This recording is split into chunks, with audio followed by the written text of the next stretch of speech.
We're discussing the pastime of Bali Maharaj. So I will be taking a overview of the chapter, and then we will focus on this purport and this particular section of the pastime, both today and to some extent, and tomorrow to greater extent. So here is a broad overview of what this chapter is going through. And I have discussed in the previous two sessions that I discussed two sections from this sorry. So I discussed two sections, broadly speaking. So the first section was about how Bali Maharaj accepts Vaman Dev's unprecedented punishment, wisdom, and grace. So I talked about Bali Maharaj acceptance first, and then in the second session, I talked about when Bali Maharaj says everything material is temporary and it is simply entangling, how to see that in proper perspective. So today I will take these three sections. Bali Maharaj appears on the scene, then he thanks the Lord for having freed Bali from material opulence, and then Vindhyavali speaks something. And then if we possible, I'll discuss what Brahma says also. And this particular passage which we are discussing tomorrow. So if we see overall, this is a dramatic pastime in terms of a devotee losing everything before they gain things back. By the way, am I visible to you? Yes, Prabhu, your audio, video, and your slides, everything is fine. Okay, fine. Thank you. Mm. So now when Prahlad Maharaj appears, so what happens is different characters have different levels of roles. So we see Prahlad Maharaj, he has a central role in the 7th canto. And here he has a cameo. It's a small but very significant role, a telling role, which he has over here. And this pastime is about the glory of Bali Maharaj, whereas the 7th canto was the glory of Prahlad Maharaj. So we all will we all have different services. Sometimes we are in the central role, sometimes we are in a secondary role. So whatever is the role, the devotee plays that happily, whatever the Lord wants him to do.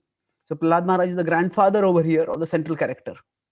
And Prahlad Maharaj is described when he appears, his beauty is described, his serenity is described. And seeing, so we will discuss Prahlad Maharaj's appearance and Prahlad Maharaj's words from the perspective of how it affects Bali Maharaj. Now, Bali Maharaj is the central character, and although Prahlad Maharaj is going to speak with the Lord Vamandev, and he's addressing Vamandev, but he's also addressing Bali Maharaj indirectly.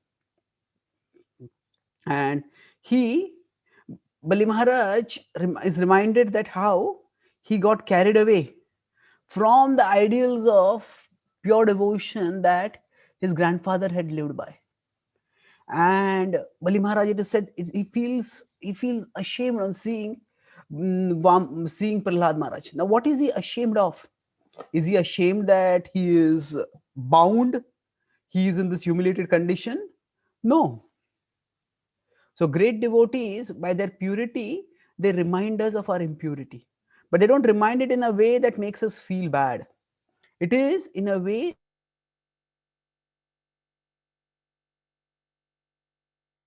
that makes us want to be better. On a guilt trip for how they are, but actually they have to be elevated.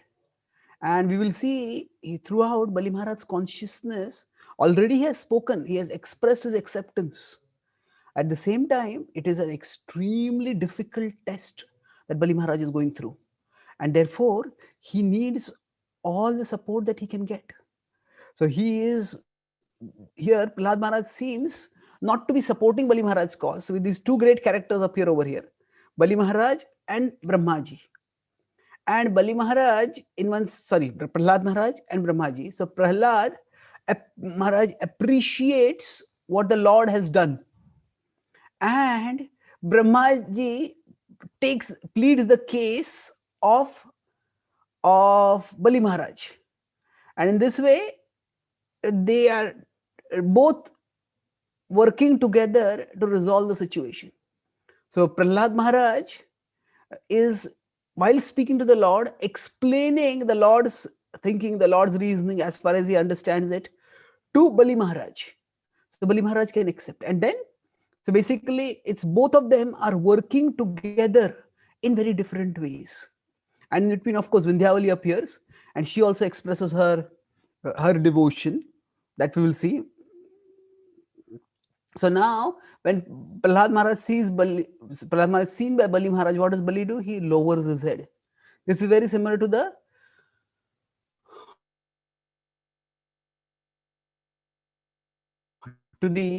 first canto. Bhishma Dev is not physically bound, but he's immobilized because of being so severely wounded that he's lying on an arrow bed, unable to move. So he lowers his head, just shakes his head slightly, whatever he can, to offer his respects to the sages. And similarly, Bali Maharaj offers his respect through with a gentle nod to Prahlad Maharaj. And we will see that throughout these dealings, although Bali Maharaj is an expansionist ruler, no, he wants to go around and conquer the whole world, but still he is very cultured throughout. Cultured means that he is never evil, he's never uncouth. He is, so here also, although he is in great tribulation, he's exhibiting his cultured behavior. So there it is talking about Bhishma, he's Dharmagya. And we could say similarly, here also, he's also Dharmagya. And it's ironical that it said Prahlad Maharaj is delighted. Now, why is he delighted? He described as jubilant. So broadly, one reason is he's having the darshan of his Lord, the Lord whom he worshipped. He worshipped Lord Vishnu. That Lord Vishnu appeared in the form of Narasimhadev, blessed him by putting his hand on his head, but then he disappeared.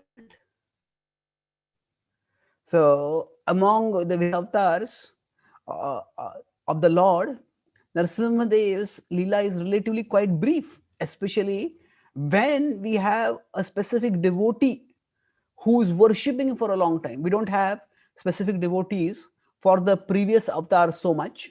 That means, say, for Varaha or other avatars like that, Matsya. They're not particular devotees who are praying and longing for their appearance, constantly remembering. So Prahlad had an association. Now he's seeing the same Lord here again in a different form. So just having the darshan of the Lord is a source of great joy for him. But along with that, he is also jubilant because he's seeing that his beloved grandson Bali has been blessed by the Lord. When we are devoted, yes, just beholding the Lord gives us great joy, but seeing someone whom we love, someone whom we care for, someone whom we are responsible for, seeing them get the Lord's mercy gives an incredible sense of fulfillment, an incredible sense of joy. So, Prabhupada, when I think when he would have devotees during one of his Vyas Puja, during one of his initiation ceremonies, actually he had all the devotees who were initiated, their names read out on to Bhaktisiddhanta Thakur, and he said, "This is my offering to you. Please bless all of them." So he wanted them to be blessed. So the initiation had happened recently, and Bhaktisiddhanta Thakur's Vyas Puja was immediately after that. So he said, "This is my offering to you. Please bless all of them." So Prahlad Maharaj is jubilant because he's seeing that Bali is receiving the mercy. Now, at the same time, while Bali Maharaj is receiving the mercy, it may not seem like mercy at all. It may seem the opposite of mercy. It may seem cruelty, that everything is being lost for him. But then we know that a devotee can see the big picture. Now, this theme that God can take away, this is a universal theme in various literature. So the Bible says that the Lord giveth and the Lord taketh away. Blessed be the name of the Lord. So Prabhupada would quote a Bengali saying that when the Lord wants to give, he can give with 100 hands. And when he wants to take, he can take with 100 hands. So when he wants to give, we can't, we don't even have enough to accept. But when he wants to take, we don't have enough to stop him from taking. So now, at this point, when something like this is happening, Bali Maharaj is bound up, he is lost everything. So whenever a particular event happens, it requires intelligence to know where we focus on. So for every event, we can make a list of various circumstantial causes. This person did this, and that person did that, and that person did that. And sometimes that kind of analysis is required. And look not at the circumstantial cause, but to look at the transcendental cause. Now, it is not just so intelligence means to know which cause to focus on when. And the Bhagavatam is especially spoken with the point that Parikshit Maharaj is about to, and he's going to die. So it's helping. The Bhagavatam largely narrates those pastimes where the characters focus on the transcendental cause. Parikshit Maharaj himself, when he gets cursed, at that time, he doesn't say, oh, why was Shringi so unreasonable? Or why was his father Shamik Rishi didn't train his son properly? Oh, why did I, when I was thirsty, why did I go to that hermitage? I could have gone somewhere else. Why did I put that snake around that sage's head? Could have thought of so many things. But he says, okay, whatever has happened, the Lord wants to disentangle me from the world. And that's why he focuses on the transcendental cause over here. Now, that same Parikshit Maharaj, when he is the king, he has a responsible position. At that time, he sees Kali impersonating as a king and doing atrocities to a bull and a cow. And at that time, he doesn't think, oh, this is all the Lord's will. He looks at the immediate cause. He says, how dare you attack a defenseless cow and a bull like this? I will punish you. And he's very, very assertive at that time. So there are times when the circumstantial cause has to also be addressed. And there are times when the transcendental cause has to be focused on. Now, generally speaking, if we consider how has Bali Maharaj come to this particular situation, where right now he's bound. So if you look at the backstory, there are many circumstantial causes how he came to the position of being a universal ruler. There was his own heroism by which he fought many battles. He made the demons so powerful that the Devtas could be no match to him. And then there is also previously aided by the Lord during the churning of the milk ocean with the nectar and with the Lord entering the fight, Bali Maharaj was killed. But then Shukracharya's priestly expertise revived him. And not just revived him, but reinstated him in great power. And then after that, Indra had become weak because because of various reasons. And eventually Indra was overpowered. So we could look at a long trajectory of causes by which Bali Maharaj had become powerful. But what Prahlad Maharaj sees is that actually by acquiring all this wealth, he simply became proud. He became attached and he became arrogant. And now by taking away the pride, taking away the wealth, you have freed him from his arrogance. So Prahlad, he's seeing Bali Maharaj bound, and he knows Bali Maharaj well. So he's seeing and he's understanding the consciousness of Bali Maharaj also. And he wants to support him by his words. At the same time, he also wants to appreciate him. So what does Prahlad Maharaj see over here? Prahlad Maharaj focuses on the ultimate cause. And all these causes are contributive to Bali Maharaj's success. But the decisive cause is the Lord's sanction. That the Lord's sanction is Upadrashta Anumanta cha Bharta Bhokta Maheshwara. That he is the person who sanctions, he oversees, he permits. Without his sanction, nothing will happen. So somebody may rise to spectacular levels of power, and in one equally spectacular, in a negative sense, movement, Somebody may have spectacular success and somebody may have spectacular failure. So there are various circumstantial causes which contribute, but beyond that, we see the Lord's cause. So Prahlad Maharaj is saying that yes, you gave him wealth, and now you have taken away that wealth. This wealth made him arrogant, therefore you have taken it away. So what is he doing over here? He is seeing the ultimate cause, seeing the transcendental cause. And now, when do we see the transcendental cause? At one level, we want to see the Lord's hand in all situations. But simultaneously, when do we defer completely to the Lord's causation? That this is the Lord's will and this is what is happening. So, to whatever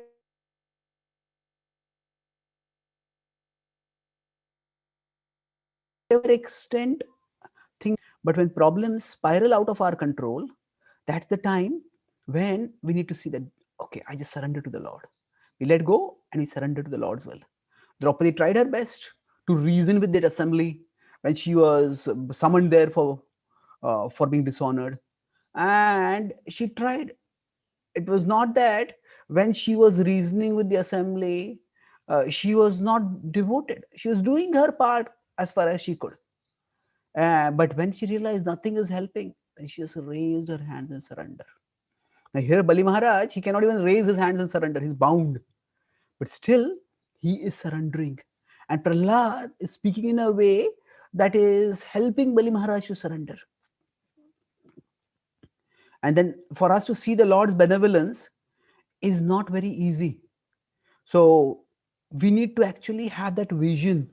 So sometimes there are something which we think is desirable. So the Lord takes away what we think is desirable, and thereby He forces us to think of what is actually desirable, what is ultimately desirable. And so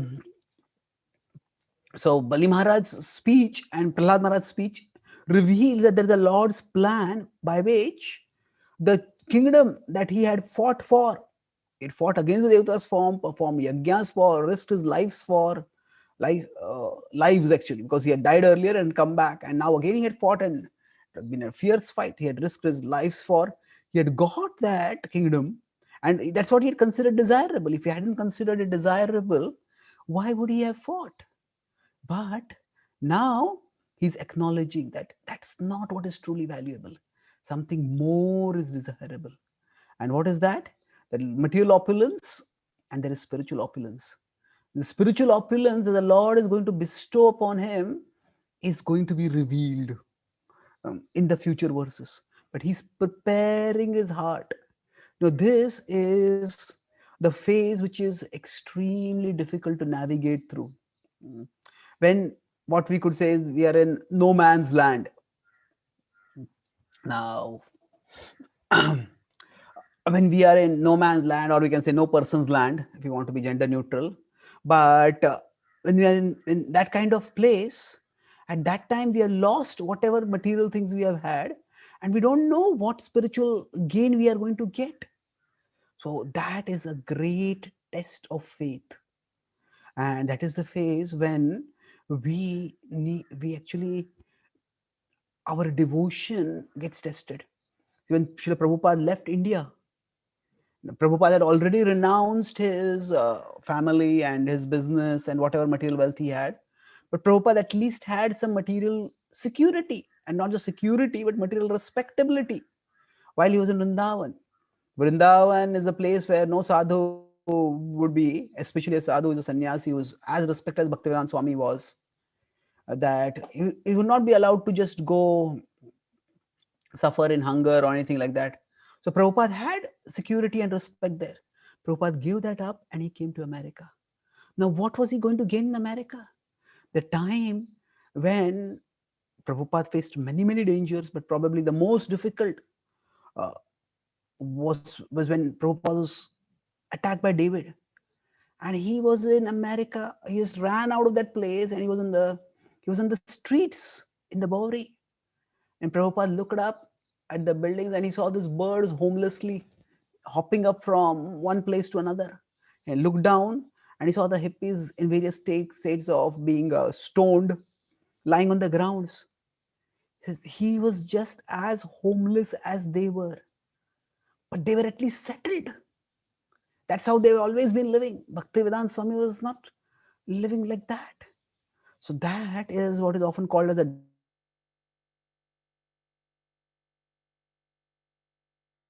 dark night of the soul, when what we have of value materially is lost, and what we are going to gain spiritually is not yet clear. So that requires faith to navigate. Now here, as we see that Prahlad Maharaj, Bali Maharaj is at least not alone. He has Prahlad Maharaj with him. He has Brahmaji over there. He has the Lord in front of him. Prabhupada was all alone.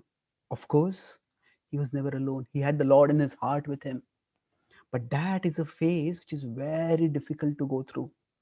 And by looking at the pastimes like these, where the Lord is, the devotee is eventually vindicated, the devotee is eventually rewarded, we can get the strength to persevere through that journey in the no man's land. In the Old Testament, in the Jewish tradition, when Moses leads the people away from their slavery under the Egyptian Pharaoh, and they are going to the promised land, but it takes years, decades for them to reach the promised land. And during that time, many of the followers, they curse Moses. They start having doubts.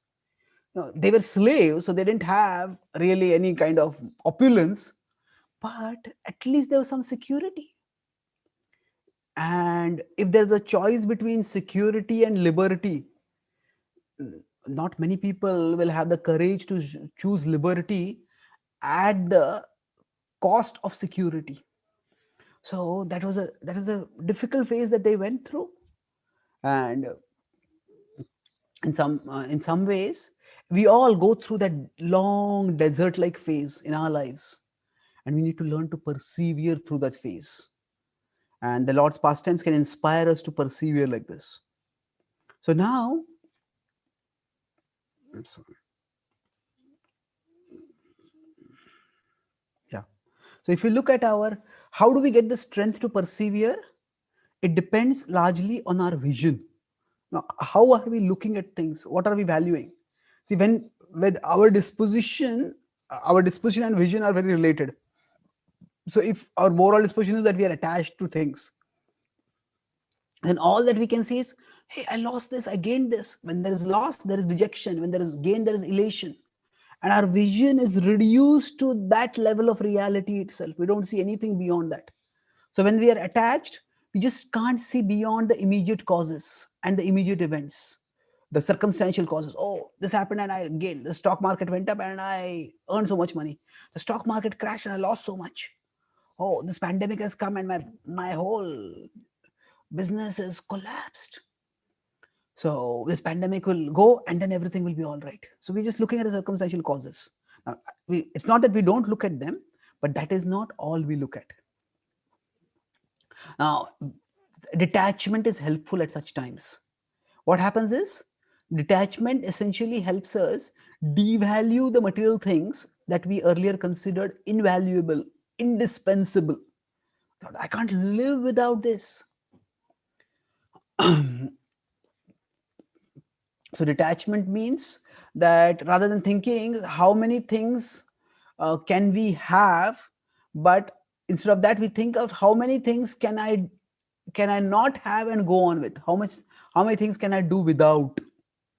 So that is detachment. And beyond detachment, a devotee's focus is not just detachment. Devotee's focus is commitment. Devotional commitment means a devotee tries to see, okay,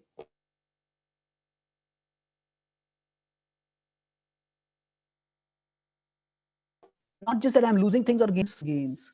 Amid the world's ups and downs, what does the Lord want me to do? What is the Lord's plan for me? So that prayerful disposition, if a devotee has, then dadami buddhi yogam tam yena mamupayanti te. The Lord will give intelligence by which we can come to Him. That intelligence can come from within as a super soul, speaking to us, guiding us. That inner voice speaks to us. That can come from the devotee association around us. The Lord can speak wisdom, in fact, through any source. Prabhupada had a postman told him, Swamiji, people throw away books, throw away magazines, you write books. So the Lord can speak and the Lord can guide us. So devotees trying to look for the transcendental cause, for the transcendental plan. And that is how a devotee stays fixed. Now, if we are just looking at the losses and gains, it's very difficult to stay fixed. So now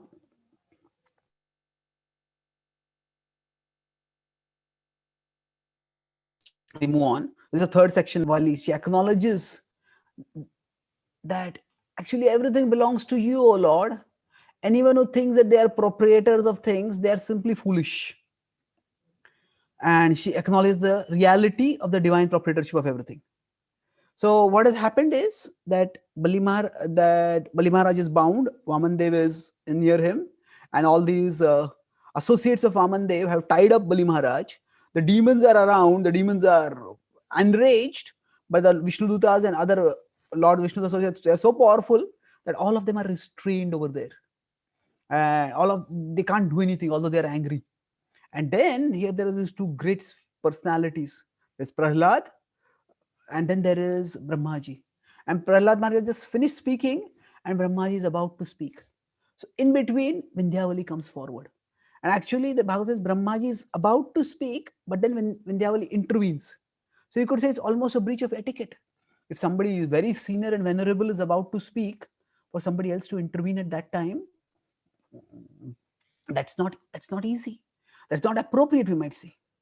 But actually, so in many of the scriptures, quite often we see that some of the characters who are on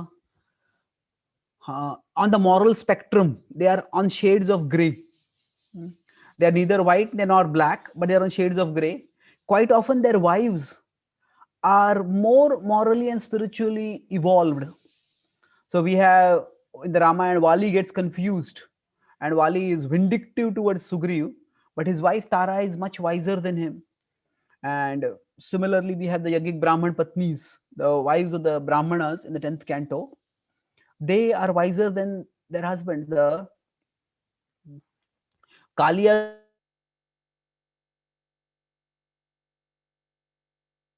wives, they offer prayers to Krishna and is overpowered by Krishna. So here also, Bali Maharaj is a great devotee, but Vindhyavali is also a devotee. She's also, it's not that she is wiser than Bali Maharaj, but in this particular case, her wisdom, her devotion is revealed. And when she is saying, she's saying, actually, you are the proprietor. You can give, you can take. So she is actually demonstrating how she is also realizing what Prahlad Maharaj just said. Don't look at the immediate causes. Don't look at the circumstantial causes. Look at the transcendental cause. He says, you are the proprietor, O Lord. And she's saying that her husband is, although he has become materially impoverished, he has become devotionally enriched. He has just the words that he has spoken previously themselves reflect his devotional realization. And when she's saying that those who think they are proprietor, they are foolish, she's not really referring to her husband criticizing, but she's saying there are people like that, saying my husband has evolved beyond that, and I'm grateful to you for that. That is her mood. And when sometimes in extreme situations, if the etiquette is violated, that shouldn't be taken too seriously.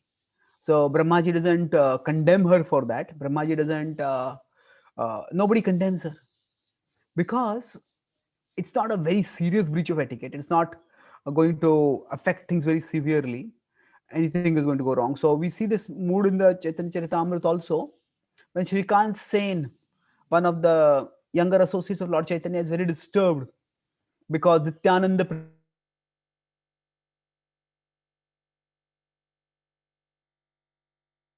Prabhu has apparently acted in an Ananda Sen. So he's disturbed and he comes to me. He goes ahead. The devotees are coming from Mayapur to uh, Jagannath Puri to meet Lord Chaitanya, and he just walks ahead. He says, I don't want to travel with Nityananda Prabhu. So he meets Lord Chaitanya and is about to offer obeisances. So at that time, when he's about to offer obeisances, the normal etiquette is that especially for males when they are going to offer obeisances. At least in some traditional society, social circles, it is that they're wearing upper cloth, they take out that upper cloth and then they offer obeisances. So he forgets to take out his upper cloth, and then Lord Chaitanya's servant is about to point out to him Govinda, and Lord says, don't trouble him, he's already troubled. So yes, etiquettes are important, but etiquettes are meant to help us deepen our connection with each other. It's not meant to, we shouldn't use etiquettes to harp on others, especially when people are troubled. We need to in contact with our heart, and this is a time of great duress, and that she's expressing such a wonderful devotional realization is eminently laudable. So what she is, so people evolve. So sometimes the present self is different from the past self, and the future self may be different from the present self. So she is standing by his present self. So whatever she's echoing his sentiments in her words.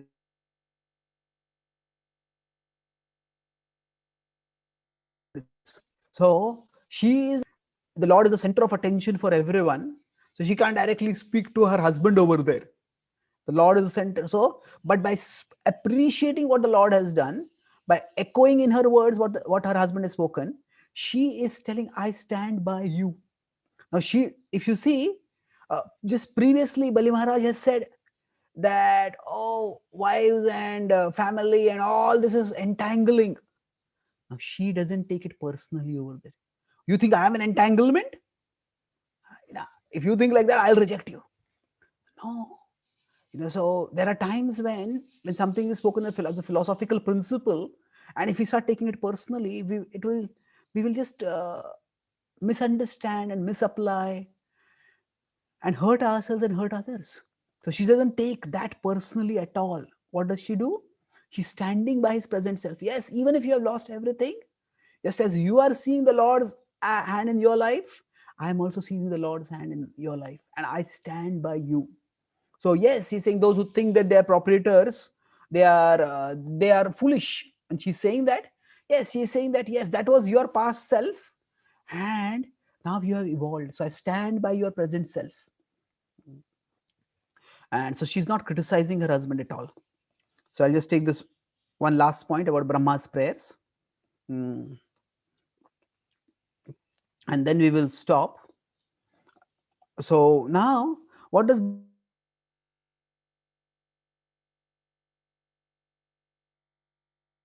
Brahmaji's prayers do? Not very long prayers, but he highlights basically the what does he say? That he basically paraphrases the famous verse from the Bhagavad Gita, Patram Pushpam Phalam Toyam. Now, of course, he's not paraphrasing that, because the Gita is spoken much later, at least in the historical context. The Gita will be spoken in the 10th canto, and this is the previous Manvantar. But that message is eternal. Krishna says, I have spoken the Gita before this also to Vivaswan. So essentially that same message is there, which is being echoed. So that's how sometimes Prabhupada in the Gopis' prayers, while paraphrasing their prayers, because in the 10th canto, he says the Gopis are saying, Krishna, you have said in the Bhagavad Gita. Now the Gopis are discussing with Krishna long before Krishna has spoken the Bhagavad Gita to Arjuna. So that historical context, if we overemphasize that, we may misunderstand it. But actually, the Gita is both historically revealed at a particular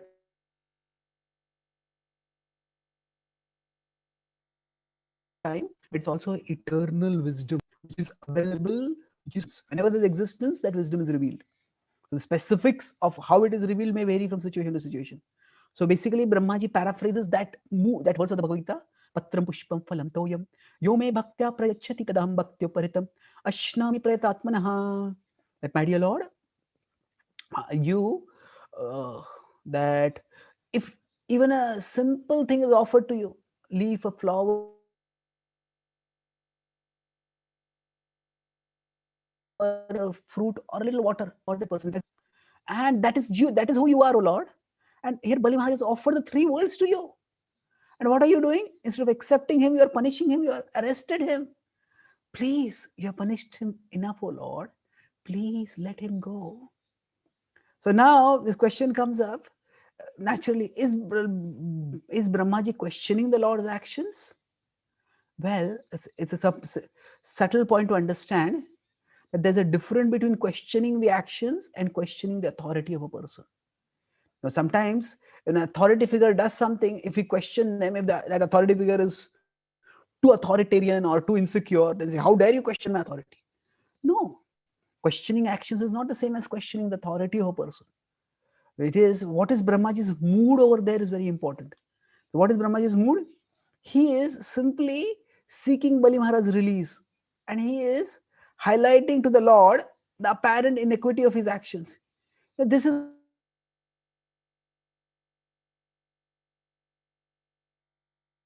what you this is what you are doing. So please, oh Lord, Brahmaji is the ultimate grandfather, Prapitamaha. So these are all his descendants, and to see a descendant of his and that in distress, his heart goes out to Bali Maharaj and he's petitioning on his behalf. So it's it is not to be seen as insubordination. It is to be seen as a way he's appealing to the Lord. And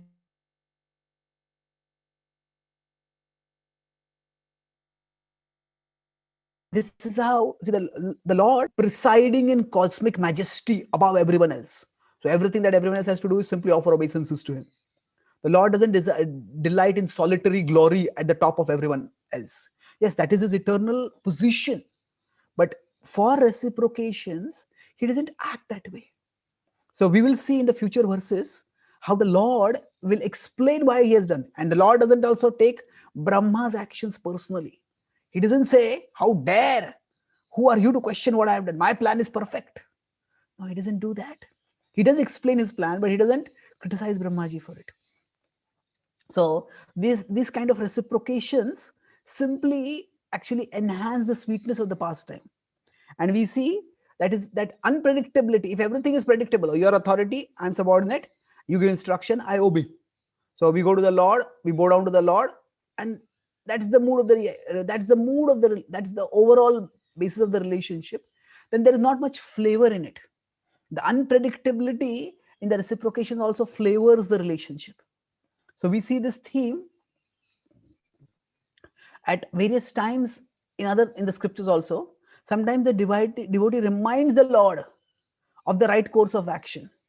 Now, when that is being done, the devotee is not being insubordinate. The devotee is simply showing their love for the Lord. And this happens on multiple occasions. In the Mahabharata, it is described that after the whole incident of Draupadi's disrobing happens, then Krishna goes to the forest to meet Draupadi. Now, sometimes we may have seen some Mahabharata movies, I've heard some Mahabharata stories. We may think that Krishna comes and gives Draupadi an unlimited cloth. No, nobody sees Krishna over there. They just see Draupadi's clothes being inexhaustible. And when Krishna comes to meet Draupadi and he hears what has happened, Krishna is enraged. He said, These these atrocious people, how could they do like this with you? I will destroy all of them. So when he gets angry, Arjuna offers prayers to Krishna and pacifies him. Oh, and very sweet prayers. In the Mahabharata, there are not many prayers which Arjuna offers to Krishna, but it's one of the few occasions where it happens. So what is happening? Arjuna is not correcting the Lord over here. The Lord's love is being seen when he is getting angry, just like Narasimhadev's love is for Prahlad is being seen when he gets angry. And then Prahlad and the Devtas, the Prahlad especially pacifies the Lord. So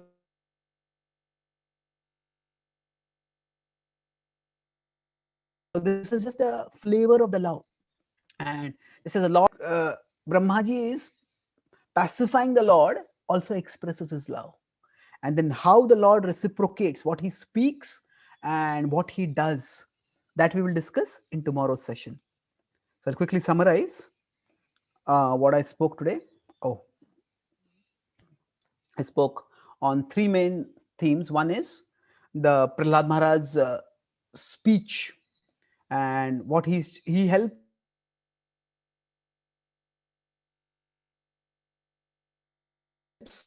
while he's appreciating the Lord. Bali Maharaj intelligence means to know when to see the circumstantial cause of a particular situation and when to see the transcendental cause. And especially when things have spiraled beyond our control, then we need to see the transcendental cause and focus on that. We discussed several incidents of Prabhupada doing that. And when we lose something that we think is desirable, that's an opportunity for us to discover what is truly desirable. And then I talked about Vindhyavali's speech. It's a breach of etiquette, but it's an expression of her heart, and that breach is overlooked. And she is not criticizing Bali Maharaj, but rather she's committing to his present self, that how the Lord's plan has actually helped him grow. And then lastly, I talked about Brahmaji is not questioning, when he's questioning the Lord's actions, he's not questioning his authority. It is his love for Bali Maharaj and his love for the Lord, because of which he wants to prevent the apparent inequity in the Lord's actions from continuing any further. So, what happens hereafter, we'll discuss in tomorrow's session. Thank you very much. Hare Krishna.